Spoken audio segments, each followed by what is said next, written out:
السلام علیکم ناظرین۔ ایک ایسا بدو جس کا نام جاہلیت میں زید الخیل تھا، گھوڑوں کا زید۔ اس کی زندگی کا ہر لمحہ خطروں سے بھرا تھا، ڈاکہ زنی، انتقام اور جنگل کے قوانین پر قائم۔ لیکن پھر ایک دن تقدیر اسے مدینہ لے آئی، جہاں محمد صلی اللہ علیہ وسلم نے اس کا نام بدل دیا۔ اب وہ زید الخیر تھا، نیکی کا زید۔ لیکن کیا یہ نیکی اسے بچا سکی؟ جب وہ اپنی قوم کے لیے اسلام کا پیغام لے کر چلا تو اسے معلوم نہیں تھا کہ راستہ موت کے زہر سے بھرا ہے۔ کیا وہ اپنے مشن میں کامیاب ہوا یا راستے میں ہی دم توڑ دیا؟ آج کی کہانی تاریخ کے اوراق سے ایک ایسے ہیرو کی جو اپنی موت سے مقابلہ کرنے نکلا۔ اس غیر معمولی اور سنسنی خیز سفر کی تفصیلات جاننے کے لیے ویڈیو کو آخر تک ضرور دیکھیں۔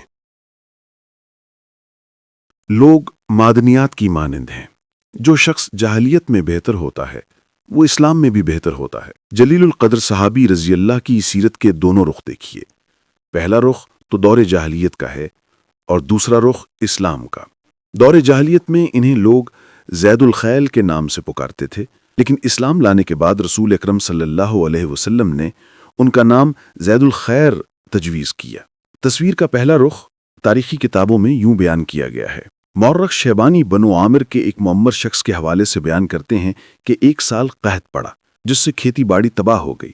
ہم میں سے ایک فرد اپنے اہل خانہ کو لے کر ہیرا شہر کی طرف روانہ ہو گیا۔ گھر والوں کو وہاں چھوڑ کر کہنے لگا، میرے واپس آنے تک میرا انتظار کرنا۔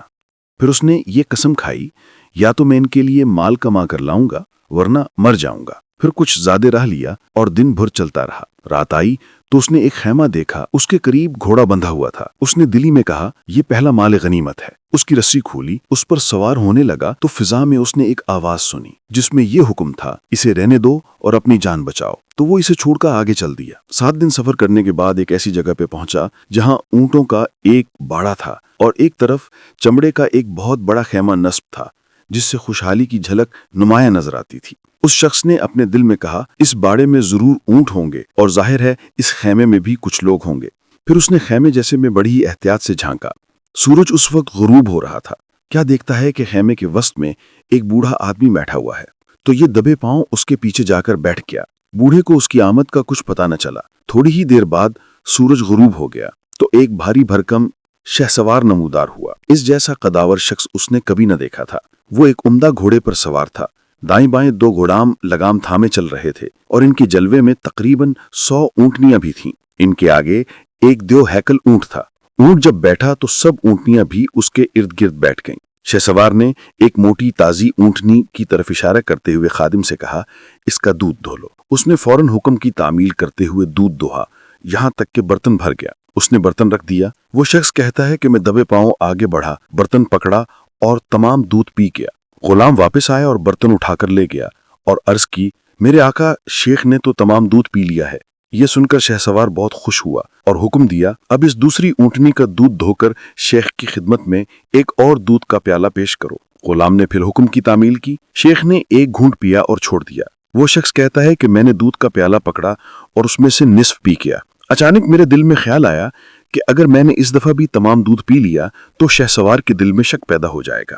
پھر شہسوار نے اپنے دوسرے غلام کو حکم دیا کہ ایک بکری ذبح کرے، تو اس نے بکری ذبح کر دی۔ شہسوار نے بذات خود گوشت بھونا اور شیخ کو اپنے ہاتھ سے کھلایا۔ جب وہ خوب سیر ہو گیا تو پھر خود اور اس کے دونوں غلاموں نے کھایا۔ تھوڑی ہی دیر بعد تمام لیٹ گئے اور گہری نیند سو گئے۔ اس موقع کو غنیمت سمجھتے ہوئے میں اونٹ کے پاس آیا، اس کی رسی کھولی، اس پر سوار ہو کر ایڑی لگائی تو اونٹ چل پڑا اور اس کے ساتھ ہی تمام اونٹنیاں بھی چل پڑیں۔ میں رات بھر چلتا رہا۔ جب صبح ہوئی تو میں نے ہر طرف نظر دوڑائی، مجھے ایسا کوئی شخص دکھائی نہ دیا جو میرا تعاقب کر رہا ہو۔ میں نے رفتار اور تیز کر دی، یہاں تک کہ کافی دن چڑھایا۔ پھر میں نے ایک طرف دیکھا تو دور سے ایک بہت بڑی بلا میری طرف بڑھتی ہوئی دکھائی دی۔ وہ مسلسل میرے قریب ہوتی جا رہی تھی۔ جب بالکل قریب پہنچی تو پتہ چلا کہ یہ تو وہی شہسوار ہے جو اپنے اونٹوں کی تلاش میں میرا تعاقب کر رہا ہے۔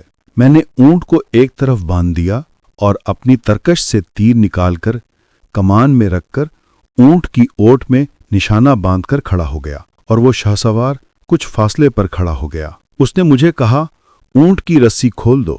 میں نے کہا یہ نہیں ہو سکتا، میں ہیرا شہر میں بے بسی کے عالم میں بھوکی پیاسی عورتیں اور بچے چھوڑ کر آیا ہوں، اور میں نے قسم کھائی ہے کہ میں اپنے گھر والوں کے پاس یا تو کچھ مال لے کر جاؤں گا ورنہ مر جاؤں گا۔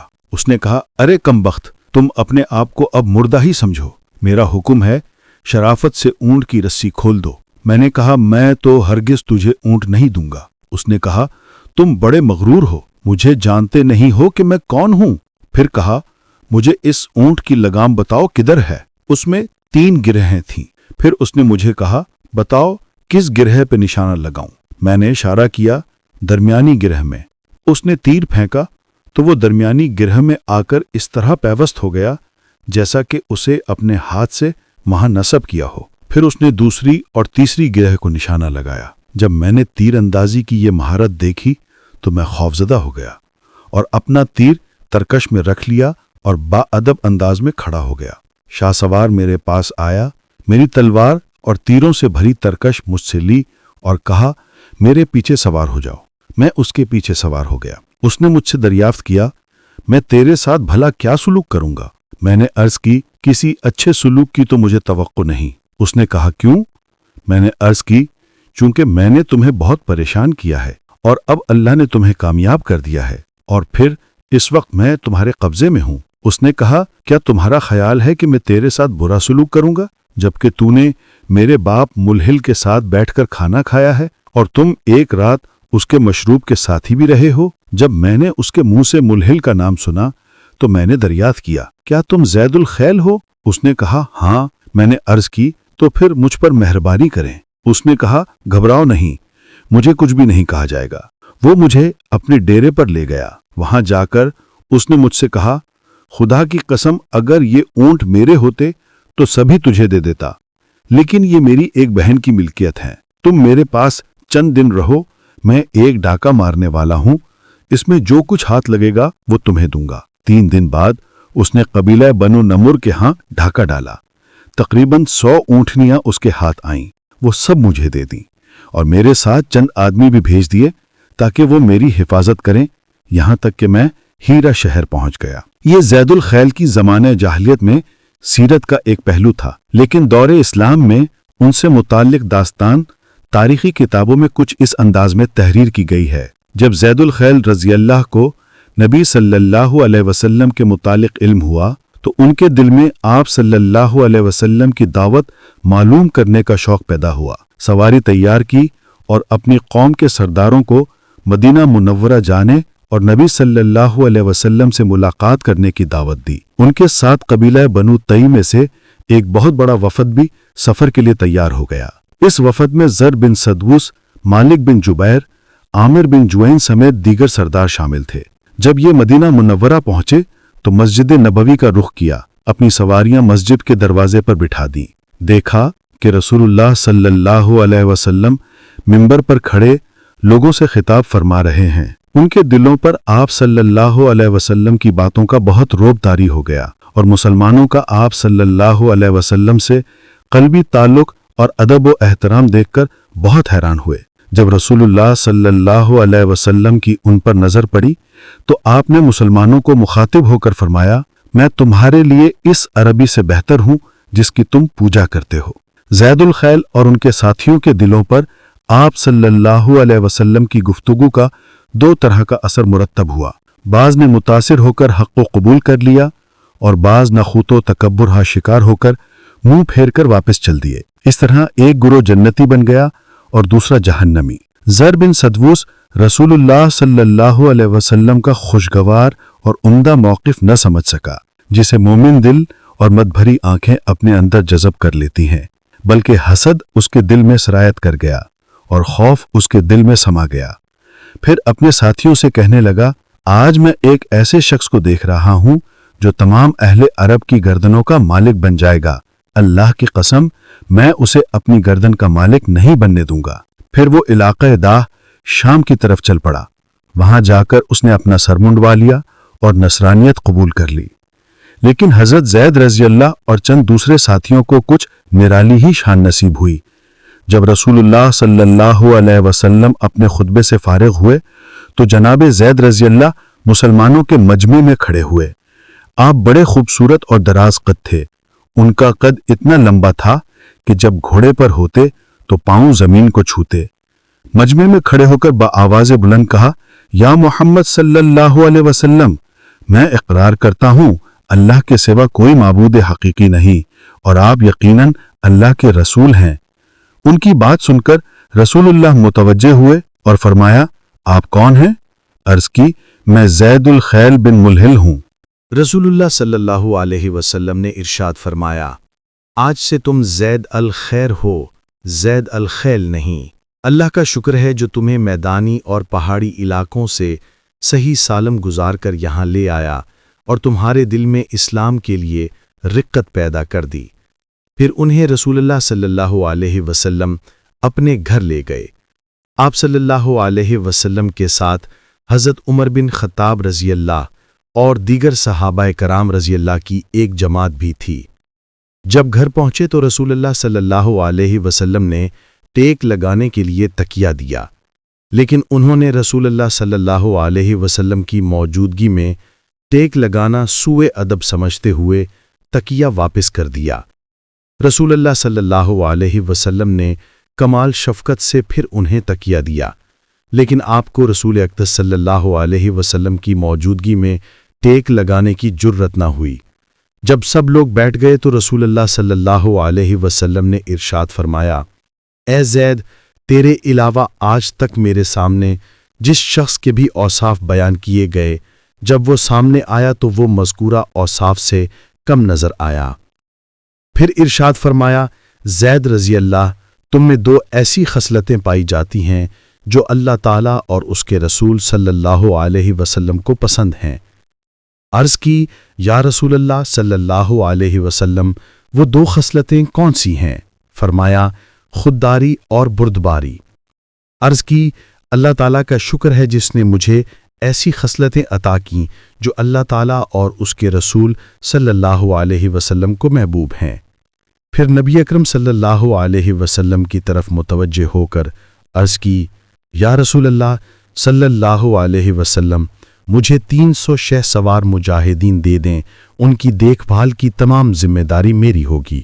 میں ان کے ہمراہ بلاد روم پر حملہ کروں گا اور اللہ کے فضل سے انہیں پسپا کر کے دم لوں گا۔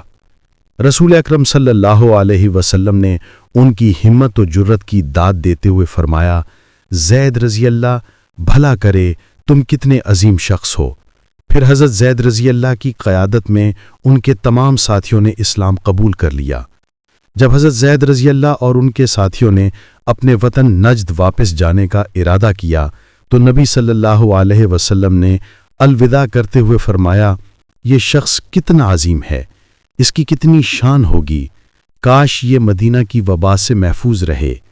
ان دنوں مدینہ منورہ میں میعادی بخار کی وبا پھیلی ہوئی تھی۔ حضرت زید رضی اللہ کو بھی اس وبا نے آ لیا۔ انہوں نے اپنے ساتھیوں سے کہا، مجھے طئی کے شہروں سے دور الگ رکھنا۔ ہمارے درمیان جاہلانہ حماقتوں کی بنا پر جوان مردی اور بہادری کے مورکے ہوا کرتے تھے۔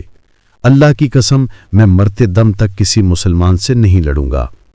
حضرت زید رضی اللہ نے اپنے وطن نجد کی طرف سفر جاری رکھا اور حالت یہ تھی کہ بخار دن بدن تیز ہوتا جا رہا تھا۔ ان کی دلی تمنا تھی کہ اپنی قوم سے ملیں اور اسے اسلام کی دعوت دیں اور پوری قوم ان کے ذریعے سے اسلام قبول کر لے۔ یہ موت سے آگے بڑھنے کی کوشش کر رہے تھے اور موت ان سے آگے بڑھنے کی کوشش کر رہی تھی، لیکن موت ان سے سبقت لے گئی۔ راستے میں ہی روح کف سے عنصری سے پرواز کر گئی۔ اسلام اور موت میں کوئی ایسا وقفہ نہ ملا کہ جس میں یہ کسی گناہ کا ارتکاب کر سکیں۔ تو دیکھا آپ نے، حضرت زید الخیل رضی اللہ عنہ نے موت کے سامنے بھی سر نہیں جھکایا۔ ان کے دل میں بس ایک ہی خواہش تھی، اسلام کا پیغام اپنی قوم تک پہنچانا۔ انہوں نے بیماری کی حالت میں بھی سفر جاری رکھا تاکہ گناہ کا ایک لمحہ بھی نہ ہو سکے۔ یہ ہے خودداری، بردباری اور عشق رسول صلی اللہ علیہ وسلم کی وہ انتہا جس پر اللہ تعالیٰ اور اس کے رسول فدا تھے۔ آپ کو حضرت زید رضی اللہ عنہ کے کردار کی کون سی خوبی سب سے زیادہ متاثر کرتی ہے؟ اپنی قیمتی رائے کامنٹس میں ضرور دیں۔ اگر آپ کو یہ تاریخی داستان پسند آئی ہے تو ویڈیو کو لائک کریں، شیئر کریں اور مزید ایسی سنسنی خیز کہانیوں کے لیے ہمارے چینل کو سبسکرائب کرنا نہ بھولیں۔ ہم جلد ہی ایک نئے تاریخی راز کے ساتھ حاضر ہوں گے۔ تب تک کے لیے اللہ حافظ۔ حضرت زید رضی اللہ کے تفصیلی حالات معلوم کرنے کے لیے درجہ ذیل کتابوں کا مطالعہ کریں۔ 1. الاصابہ مترجم 2941 2. الاستیعاب 1/563 3. الاغانی فہرست دیکھیے 4. تہذیب ابن عساکر فہرست دیکھیے 5. سمت اللالی فہرست دیکھیے 6. خزانۃ الادب البغدادی 2/448 7. ذیل المزیل 33 8. ثمار القلوب 78 9. الشعر والشعراء 1/95 10. حسن الصحابہ رضی اللہ 248